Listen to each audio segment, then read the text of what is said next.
Assalamualaikum warahmatullahi wabarakatuh. Alhamdulillah wassalatu wassalamu ala Rasulillah wa ala alihi wa ashabihi wa mawalah wa la hawla wa la quwwata illa billah. Raditu billahi rabba wa bil islami dina wa bi Muhammadin nabiyya wa rasula. Rabbi zidni ilman nafi'a warzuqni fahman wasi'a. Marilah kita awali perkuliahan pada siang hari ini dengan bersama-sama membaca basmalah. Bismillahirrahmanirrahim. Bagaimana kabarnya hari ini? Mudah-mudahan semuanya tetap sehat walafiat, tetap semangat dalam mempelajari ilmu-ilmu Allah, terkhusus ilmu agama, dan lebih khusus lagi adalah ulumul Quran. Adapun pembelajaran pada hari ini di pertemuan yang kedua, kita akan membahas tentang hukum bacaan nun mati atau tanwin. Dan perlu diketahui bahwa capaian pembelajaran dari mata kuliah Tahsinul Quran adalah di antara 4 capaian pembelajaran, maka terkait dengan hukum bacaan diantaranya yaitu menerapkan hukum bacaan nun mati atau tanwin. Secara khusus kita bagi menjadi beberapa capaian yang mana nanti mahasiswa mampu menjelaskan hukum bacaan nun mati atau tanwin. Kemudian yang kedua, membedakan hukum bacaan nun mati atau tanwin. Dan yang ketiga adalah mampu menerapkan hukum bacaan nun mati atau tanwin dalam bacaan surah-surah di dalam Al-Quran dengan benar. Dan ini tujuan pembelajaran diantaranya, yang endingnya atau akhir daripada pembelajaran mata kuliah Tahsinul Quran untuk pembahasan hukum bacaan nun mati atau tanwin adalah mampu mencari hukum bacaan nun mati atau tanwin dalam Al-Quran. Kita batasi yang kita baca adalah surah Al-Qadar, dan juga mampu membaca surah Al-Qadar dengan benar. Maka sebelum kita mulai dengan pengertian dari hukum nun mati atau tanwin, maka marilah kita sama-sama untuk membaca Al-Quran surah Al-Qadar. A'udzu billahi minasy syaithanir rajim. Bismillahirrahmanirrahim. Inna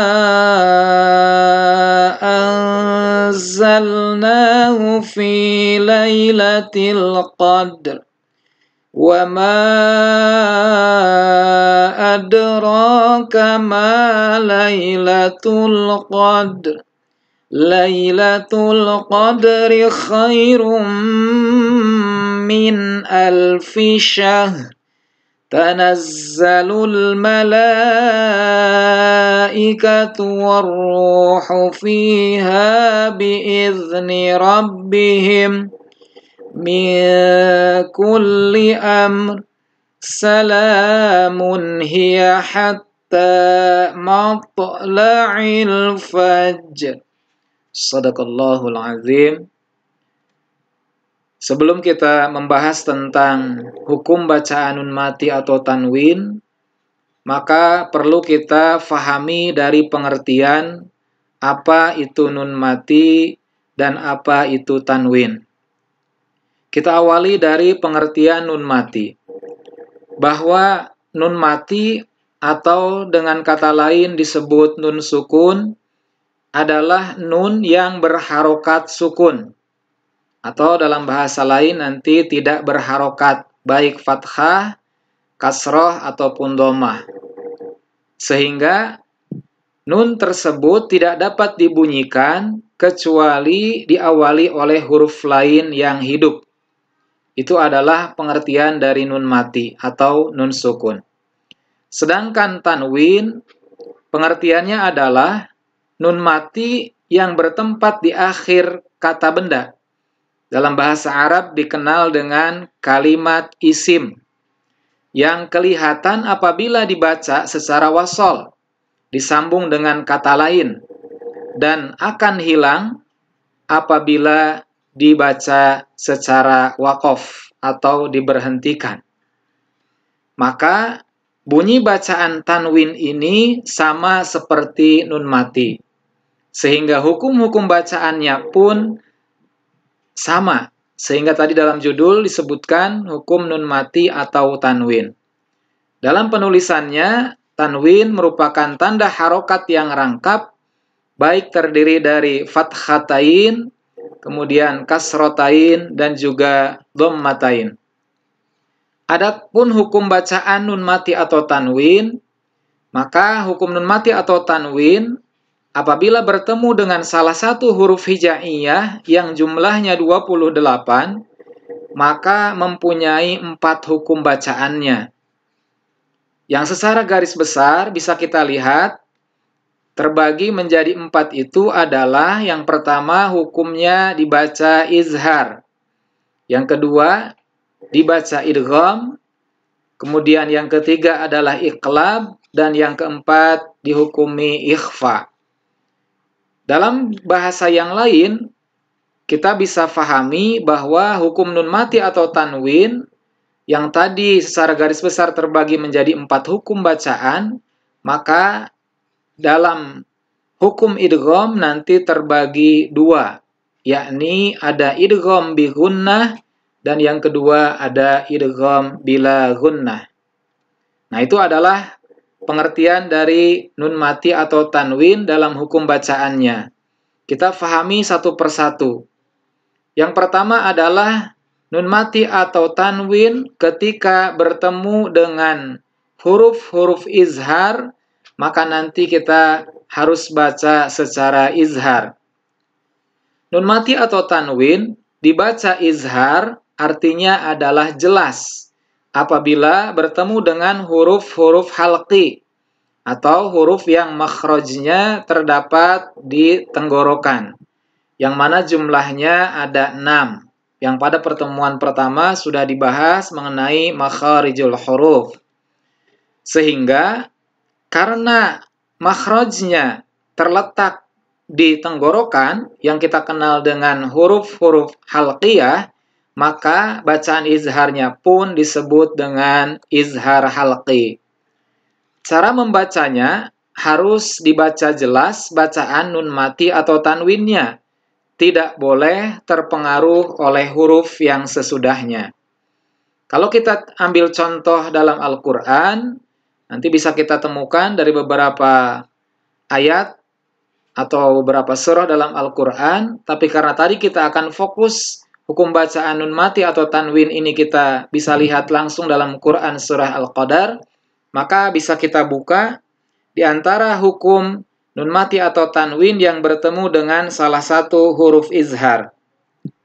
Di antaranya adalah di dalam Al-Quran surah Al-Qadar ayat yang ketiga. Di dalam ayat yang ketiga, salah satu potongan ayatnya berbunyi min alfi. Nah, di situ terdapat huruf nun mati bertemu dengan hamzah. Jadi min alfi. Nah, jadi nun mati bertemu dengan huruf hamzah. Maka harus dibaca jelas min alfi. Nah, itu adalah contoh bacaan dari hukum izhar.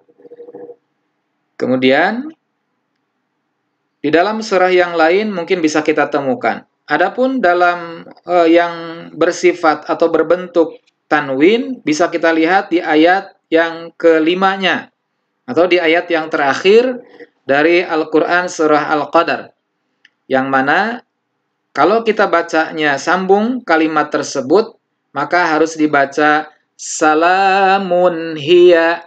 Nah, salamun hiya. Jadi di situ ada dhammatain bertemu dengan huruf H. Nah, maka itu diantara contoh-contoh izhar yang terdapat dalam Quran surah Al-Qadar.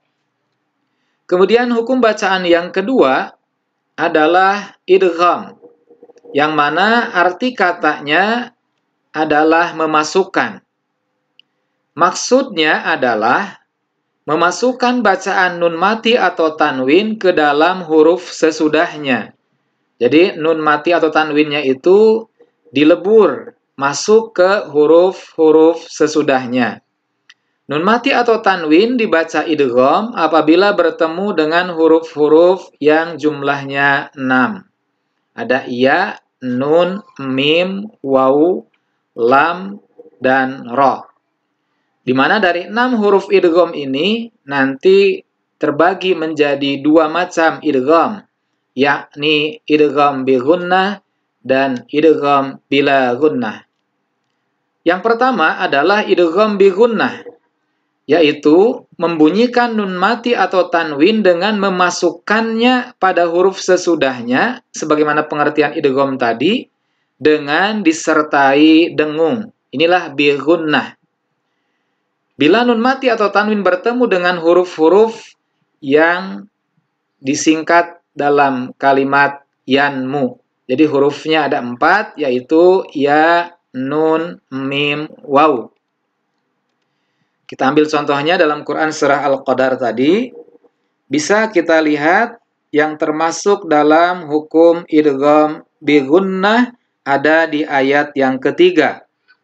Potongan kalimatnya adalah khairum min. Nah, khairum min. Jadi ada dhammatain bertemu dengan huruf mim. Nah, jadi tanwin bertemu dengan huruf mim. Berarti sebagai contoh yang ketiga. Kemudian dalam kalimat yang lain bisa kita temukan mungkin ada di surah yang lain. Kemudian yang berikutnya adalah ada catatan pengecualian. Jadi hukum nun mati atau tanwin yang tadi sudah disebutkan sebagai definisi ataupun termasuk dalam dihukumi dalam idgham bi gunnah, maka ada pengecualian. Hukum nun mati yang bertemu dengan huruf-huruf yang tadi sudah disebutkan adalah 4 huruf idgham bi gunnah, yaitu ya, nun, mim, dan waw. Dibaca idgham bi gunnah jika terjadinya tidak dalam satu kalimat atau terletak pada 2 kata yang berbeda. Maka jika terjadi dalam satu kata, maka harus tetap dibaca izhar atau dibaca jelas, yang biasa disebut dengan izhar mutlak. Nah, itu adalah pengecualian. Nanti hanya ada 4 tempat dan 4 kalimat yang secara hurufnya adalah termasuk huruf idgham bi gunnah, tapi dibacanya adalah izhar. Nanti kita bisa pernah membaca ataupun mungkin mengingat ada kalimat yang berbunyi sin wa nun. Tin wa nun. Jadi tidak dibaca qiwan, tapi tin wa nun. Kemudian ada lagi dunya, bunyanun. Nah, itu adalah contoh-contoh pengecualian huruf-huruf idgham bi gunnah ketika terletak dalam satu kalimat maka dibacanya izhar. Kemudian yang kedua, pembagian dari idgham adalah idgham bila gunnah, yakni membunyikan nun mati atau tanwin dengan memasukkannya pada huruf yang sesudahnya dengan tanpa disertai dengung. Bila nun mati atau tanwin bertemu dengan huruf yang 2 ini, yaitu huruf lam dan ro. Contoh bacaannya bisa kita lihat di dalam Al-Quran. Apabila ada nun mati atau tanwin bertemu dengan lam atau dengan ro.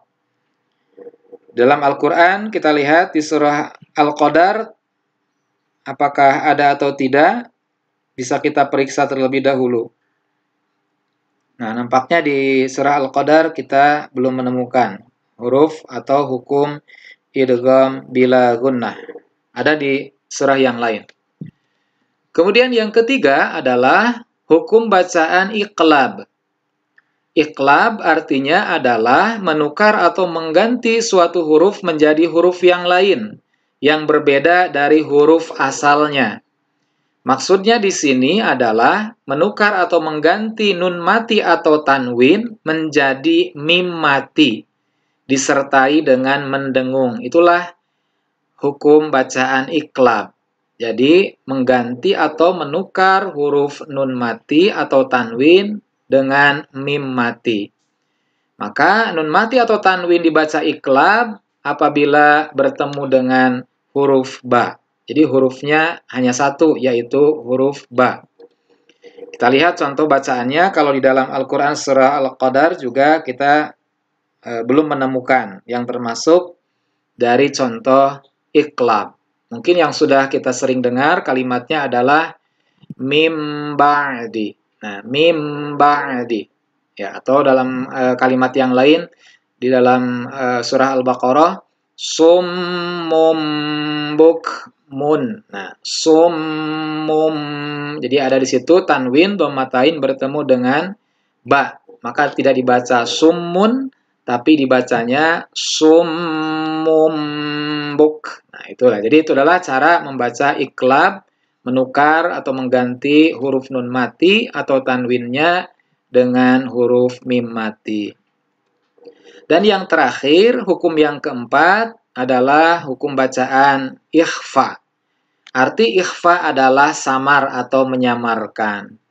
Nah, maka maksud daripada menyamarkan di sini adalah mengungkapkan huruf yang mati dan yang tersembunyi dari tasydid pada bacaan antara izhar dan idgham dengan mendengungkan huruf yang pertama. Nun mati atau tanwin dibaca ikhfa apabila bertemu dengan huruf-huruf selain yang sudah termasuk dalam hukum izhar, idgham, dan iqlab. Sehingga jumlahnya dari 28 huruf hijaiyah yang termasuk huruf ikhfa adalah 15 huruf.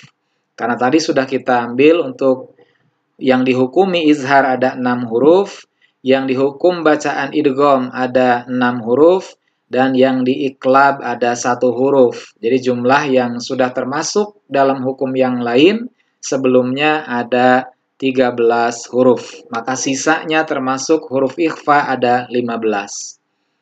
Cara membacanya adalah suara nun mati atau tanwin masih tetap terdengar, tetapi samar-samar antara izhar dan idgham.